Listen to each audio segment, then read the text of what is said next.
So students seem to care a lot about the Israel-Palestine cause, but how much do they actually know?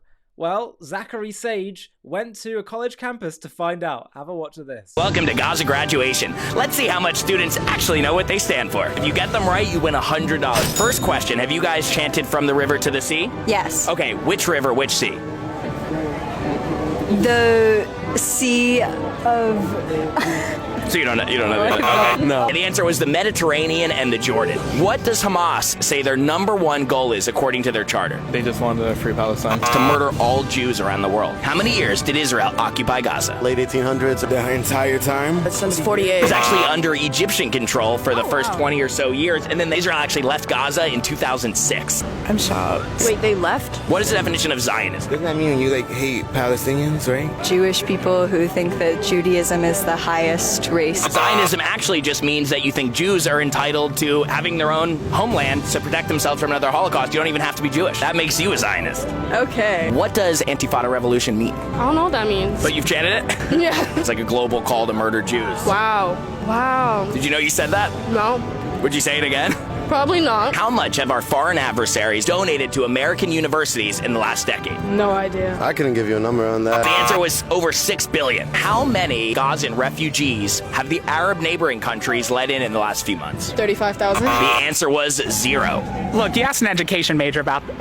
Students don't seem to know what they stand for. So wouldn't it be great if these expensive colleges actually taught them something? This is brilliant.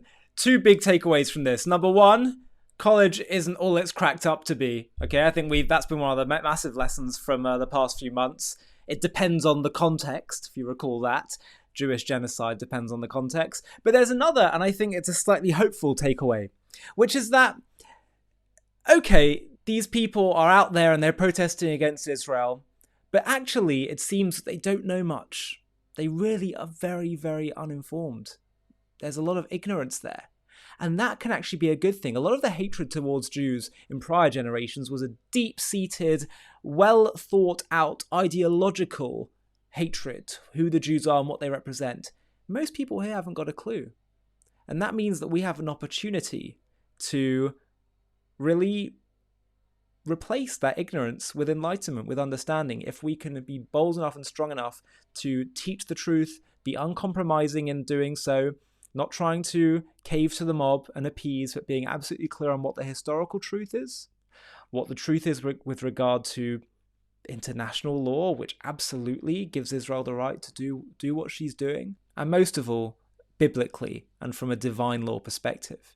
And to those who say, oh, you can't invoke that kind of stuff, the God kind of stuff, first of all, the majority of the world worships the God of Abraham. Secondly, in the region, certainly that's the language that they speak and respect in the Middle East. But even among America's colleges, many of the colleges actually were founded by people who were deeply religious. Much of the modern secular Western academic world was founded by people. Even America and Britain, the democratic institutions and history, were founded by people who are deeply religious. It's not unacademic, it's not unintelligent to bring that into the equation, but it does add a huge amount of weight and authority to the cause here. Ultimately, it's the truth. The truth is the land of Israel was given to the people of Israel by the God of Israel.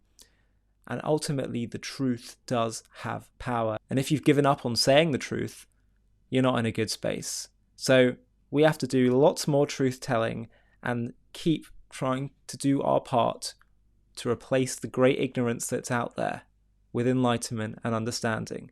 We might just be surprised how quickly we can change people's minds.